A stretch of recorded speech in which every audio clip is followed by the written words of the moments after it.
BLM Kerala Tamil Nadu Pondicherry.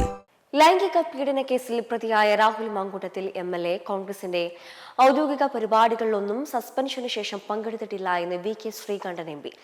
തിരഞ്ഞെടുപ്പ് പ്രചാരണത്തിൽ രാഹുൽ പങ്കെടുക്കുന്നത് അദ്ദേഹത്തിന്റെ സ്വന്തം താൽപര്യപ്രകാരമാണെന്നും കോൺഗ്രസ് MP പറഞ്ഞു. ഇതിനിടെ യുവതിയുടെ പരാതിക്ക് പിന്നാലെ കാണാതെയായ രാഹുൽ മാങ്കൂട്ടത്തിൽ എവിടെയെന്ന ചോദ്യത്തിന് അദ്ദേഹത്തിന്റെ PA അല്ല താൻ എന്ന മറുപടിയാണ് VK ശ്രീകണ്ഠൻ നൽകിയത്. രാഹുലിനെതിരെ ആരോപണമുയർന്ന ഉടൻ പാർട്ടി ശക്തമായ നടപടി സ്വീകരിച്ചിട്ടുണ്ടെന്നും അദ്ദേഹം പറഞ്ഞു. ഇപ്പോൾ പരാതി വന്ന സ്ഥിതിക്ക് വസ്തുത എന്താണെന്ന് പോലീസ് കണ്ടെത്തട്ടെ. ഇവിടെ ഒരു നിയമവ്യവസ്ഥയുണ്ട്. കോടതിയാണ് അന്തിമമായി തീരുമാനിക്കേണ്ടത്. വിവാദമുണ്ടായപ്പോൾ കോൺഗ്രസ് ശക്തമായ നടപടി സ്വീകരിച്ചു. ശബരിമല സ്വർണ്ണക്കടത്ത് കേസിൽ ഒരു മുൻ MLA ജയിലിലാണ്. എന്തെങ്കിലും നടപടി CPM എടുത്തോ എന്നും ശ്രീകണ്ഠൻ ചോദിച്ചു. അന്വേഷണത്തിന് യാതൊരു തടസ്സമില്ലല്ലോ. ഒരു വ്യക്തി പരാതി കൊടുത്താൽ പോലീസിലോ കോടതിയിലോ പരാതി കൊടുത്താൽ ഇവിടെ ഒരു നിയമവ്യവസ്ഥ ഉണ്ടല്ലോ. ആ നിയമവ്യവസ്ഥ പ്രകാരം അന്വേഷണം നടക്കട്ടെ. ഇതിനു മുമ്പ് ഇതൊന്നും ഇല്ലാതെയാണല്ലോ പുകമറ മുഴുവൻ സൃഷ്ടിച്ചത് നിങ്ങളെല്ലാവരും കൂടെ ചേർന്ന്. ഇന്നലെയാണല്ലോ ഒരാൾ പരാതി തന്നിരിക്കുന്നത്. നിരവധി ചാറ്റുകളും അതുപോലെ തന്നെ ഫോൺ സംഭാഷണമൊക്കെ ഇതിനു മുമ്പേയും കുറേ ദിവസം വന്നല്ലോ. എത്ര മാസമായി ക്രൈംബ്രാഞ്ച് അന്വേഷിക്കാൻ തുടങ്ങിയിട്ട്? ക്രൈംബ്രാഞ്ച് തന്നെ യാതൊരു തെളിവില്ലെന്ന് പറഞ്ഞിട്ട് റിപ്പോർട്ട് കൊടുത്തുള്ളൂ. ഇന്നലെ പരാതി വന്നിട്ടുണ്ട്. ആ പരാതി പോലീസ് പരിശോധിക്കട്ടെ, നിയമവ്യവസ്ഥ അത് അന്വേഷിക്കട്ടെ. അതിനൊരു തടസ്സമില്ലല്ലോ. അല്ല, ഇത് പുകമറയല്ല, ഇത്തരത്തിൽ മാധ്യമങ്ങൾ നൽകിയതൊക്കെ വസ്തുതാപരമായ കാര്യങ്ങളാണെന്നുള്ളതിൽ ഇപ്പോൾ ബോധ്യപ്പെട്ടു. മാധ്യമങ്ങളല്ല, കോടതിയാണ് അന്തിമമായി തീരുമാനിക്കേണ്ടത്. ഞാൻ പറഞ്ഞല്ലോ, കഴിഞ്ഞ 2-3 മാസമായിട്ട് ആകെ പുകമറയാണ്. അങ്ങനെ വന്ന വിവാദമായി വന്നപ്പോഴാണല്ലോ കോൺഗ്രസ് പാർട്ടി ശക്തമായ നടപടി സ്വീകരിച്ചത്. ഇതേപോലെ മുൻ MLA ഇപ്പോൾ ജയിലിൽ കിടക്കുകയാണ്. സ്വർണ്ണ കള്ളക്കടത്ത് കേസിൽ 10 മുതൽ എന്തെങ്കിലും നടപടി CPMന്റെ ഭാഗത്ത് നടത്തുന്നുണ്ടോ? ഇത്തരത്തിലെ വിവാദങ്ങളും വിഷയങ്ങളും പത്രമാധ്യമങ്ങളിൽ വന്ന സമയത്താണ് കോൺഗ്രസ് ശക്തമായ നടപടിയെടുത്തത്. പിന്നെ ഏത് ഫോറത്തിൽ നിങ്ങൾ കണ്ടത്? ഞാൻ ചോദിക്കുന്നത്, ഒരു ജനപ്രതിയായിട്ടിരിക്കുന്ന ആളാണ് അദ്ദേഹം. പല ആളുകളും കണ്ടിട്ടുണ്ടാവും, പലരെയും അഭിവാദ്യം ചെയ്തിട്ടുണ്ടാവും.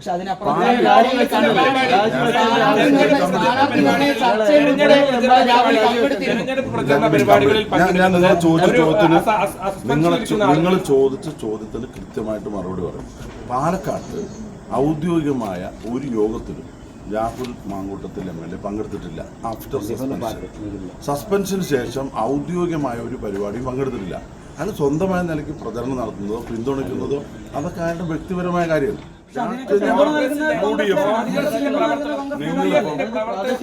ഒരു CI പാലക്കാട് ജില്ലയിൽ സർക്കിൾ ഇൻസ്പെക്ടർ ആത്മഹത്യ ചെയ്തു. അതിന് നിങ്ങൾക്കൊരു വിലയില്ലേ? ആ CIന്റെ കഴിഞ്ഞ മാസം കൊടുത്ത മരണമൊഴി അദ്ദേഹം എഴുതി വെച്ചത് കോടതിയിൽ സമർപ്പിച്ചു. ഇന്നലെ അത് ലീക്കായി. ഒരു DYSP സ്ഥിരമായിട്ട് ഒരു സ്ത്രീയെ ബലാത്സംഗം ചെയ്തു. അതിന് കൂട്ടുകൊണ്ടുപോകുന്നത് CI. നമ്മുടെ കേരളത്തിലെ പോലീസിന്റെ ഒരു അവസ്ഥ നിങ്ങൾ ആലോചിച്ച് നോക്കും. ഇത്രയും ഒരു ക്രിമിനലുകളുടെ ഒരു കേന്ദ്രമായി കേരളത്തിലെ പോലീസ് മാറിയിരിക്കല്ലേ? അതൊക്കെ ചർച്ചയാവുമല്ലോ. ജനവിരുദ്ധമായ നയങ്ങൾ അദ്ദേഹത്തിന്റെ PA അല്ലേ? ഈ ജനവിരുദ്ധമായിട്ടുള്ള ഒരുപാട് നയങ്ങളുണ്ട്. ഇതാണ് ഇപ്പൊ അത് നിങ്ങൾ MLA ഇദ്ദേഹത്തിന്റെ ചോദ്യത്തിന് മറുപടി പറയട്ടെ. ഓരോരുത്തരും സമ്മതിക്കും. MP ഓഫീസ് 9:30 മണിക്ക് തുറക്കും, വൈകുന്നേരം 5:30 അടയ്ക്കും. നിങ്ങൾക്ക് എന്താ ആവശ്യമെങ്കിലും അവിടെ വരാം. മറ്റു കാര്യങ്ങൾ എൻ്റെ പരിധിപ്പെട്ടല്ല. 3 ആളും ചോദിച്ചാൽ ഈ ചോദ്യം മറുപടി പറയട്ടെ. ആരും ജനം TVക്ക്. അതായത് നിങ്ങളാണ് കോൺഗ്രസിന്റെ സ്റ്റാർ ക്യാമ്പയിനർ തീരുമാനിക്കുന്നത് ആണോ? എനിക്കാണ് പറയട്ടെ. KPCC എന്നെയാണ് ചുമതലപ്പെടുത്തിയിരിക്കുന്നത് ഇവിടത്തെ തെരഞ്ഞെടുപ്പ് ഏകോപനത്തിന്. അത് കൃത്യമായിട്ട് നടക്കുന്നുണ്ട്. അത് നിങ്ങളൊന്ന് പ്രചരിപ്പിക്കുന്ന സഹായിക്കും. വേണ്ടാത്ത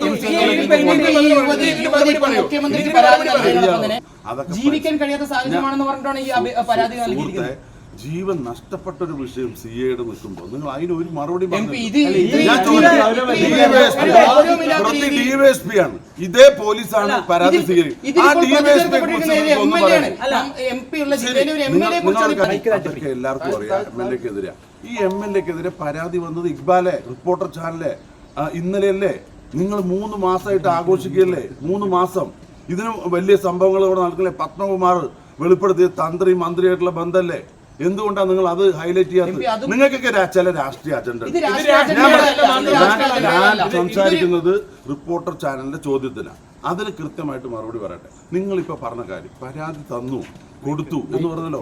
നിയമപരമായിട്ട് അന്വേഷിക്കട്ടെ. പോലീസ് കോൺഗ്രസ് അല്ലല്ലോ, ഇവിടെ ഭരിക്കുന്നത് UDF അല്ലല്ലോ, LDF ഭരിക്കുന്നു. പോലീസ് നിഷ്പക്ഷമാണെങ്കിൽ നിഷ്പക്ഷമായ അന്വേഷണം നടക്കട്ടെ. അതിലെന്താ തെറ്റ്? ഞാൻ പറഞ്ഞല്ലോ. മെമ്പർമാരുടെ നിക്ഷേപങ്ങൾക്ക് ഉയർന്ന ലാഭവിഹിതം നൽകുന്ന കേന്ദ്ര സർക്കാർ സഹകരണ registered society Bharat Lajna multi state housing cooperative society limited.